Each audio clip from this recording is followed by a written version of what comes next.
Leonardo da Vinci was born April 15, 1452, as the illegitimate son to a 25-year-old peasant girl, Katrina Leonardo. Leonardo da Vinci was named after the town he lived in, Vinci. Shortly after his birth, his father, Sir Perio, took custody, and the mother married someone else and moved to a neighboring town. Each parent kept conceiving with their partners and supplied Leonardo with 17 half-sisters and brothers. Because Leonardo's father, Sir Perio, was a notary, Leonardo had access to many scholarly texts. In the town of Vinci, there is a long-standing painting tradition, which most likely sparked Leonardo's love to paint. At the age of 15, he was sent to work as an apprentice in a renowned workshop at the Andrea del Verrocchi in Florence. In the period of 1470 to 1475, Leonardo became significantly better than his master Verrocchio. While painting an angel in Verrocchio's baptism of the church, Leonardo was so much better than his master, it is said that Verrocchio was so ashamed he never painted again.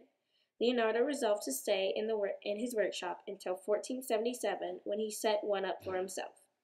In 1482, Leonardo set out to earn money, and therefore went to work with the Duke of Milan, leaving behind his prior job in Florence. During the 17 years he worked for the Duke of Milan, is when Leonardo truly became a Renaissance man, making great strides in science and the arts. Some of the jobs Duke Ludovico Suarez put upon Leonardo included painting, sculpting, designing court festivals, weapons buildings, and machinery.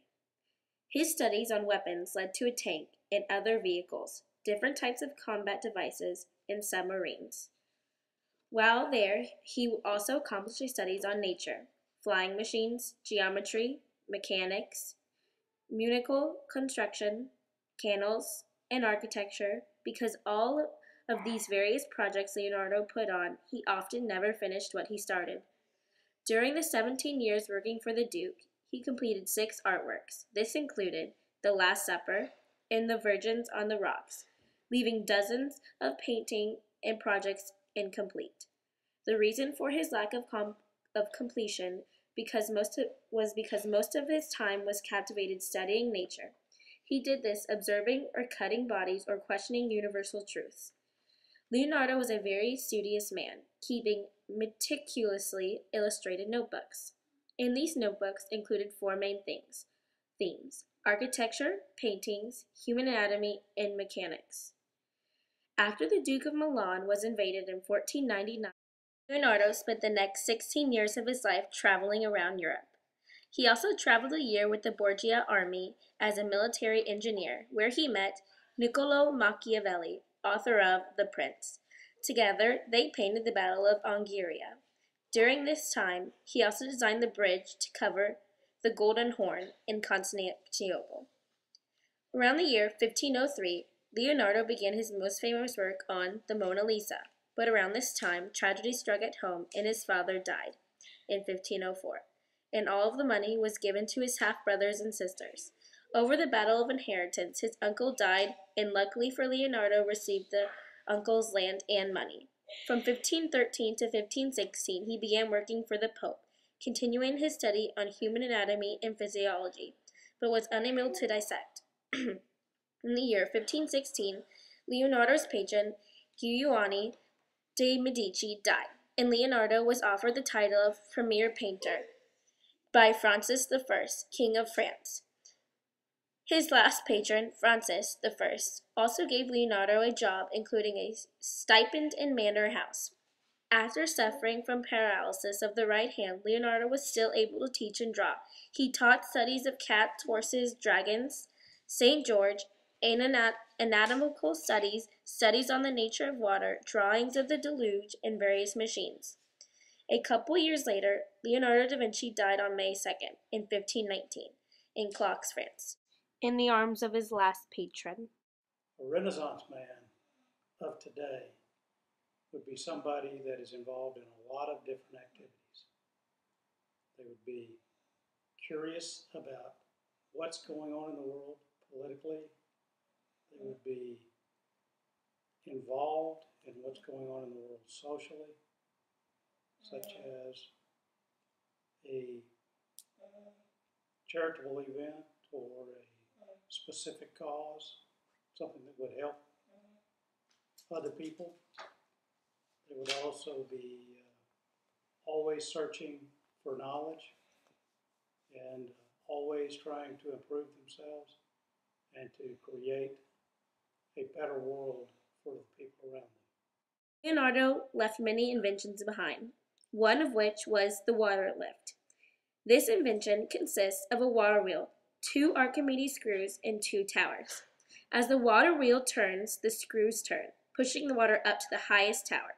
The tall tower acts as a receiver for gravity-fed water pipes. Another invention was called the landing gear. This is a detail from Leonardo's helicopter. This mechanism, the landing gear, consists of a prop and a ladder. Both the prop and the ladder were retractable. The next invention was the helicopter. This is a detail of the mechanism that drives the helicopter. 2 men would run on the lower levels, which would rotate. The rotation would force the upper fans to rotate as well, lifting the helicopter off the ground. Another invention was the machine gun. This machine actually consisted of 3 sets of machine guns set on a rotating drum. When the first set fired, the force of the explosion would pivot the guns down, bringing the next set of guns to the top, ready to be fired. The next machine was the thread cutter. This machine cuts threads of screws. A cutting blade is attached to the 2 long screws on the bed of the table. A third bar, the one to have the thread cut into it, would be laid in between the 2 screws. As the cranks on the end of the table were turned, the cutting blade would be carried down the 2 screws, creating an even groove to be used for screws, bolts, and etc. The next invention I'll talk about is the catapult. This stone thrower consists of a base curved beam, gears, and a release mechanism. A stone would be laid on top of the arced wooden beam, and the release mechanism would be tightened with the gear. When the beam was released, the force of the release would catapult the stone into the air. The most famous creation of Leonardo da Vinci was his Mona Lisa. He began this portrait in 1503 and ended it 4 years later. It is unknown who the actual Mona Lisa is, but some historians believe it is a female version of Leonardo himself. What makes his portrait so spectacular was that it was the first one to be perfectly symmetrical. The Mona Lisa was stolen from Paris on the 21st of August, 1911, from an Italian thief who had taken the painting to Italy. It resurfaced some 2 years later in Florence, when an Italian named Vincenzo Peruggia offered to sell the painting to the Uffizi Gallery for a total of $100,000 US. It was exhibited for a time and then returned to Paris.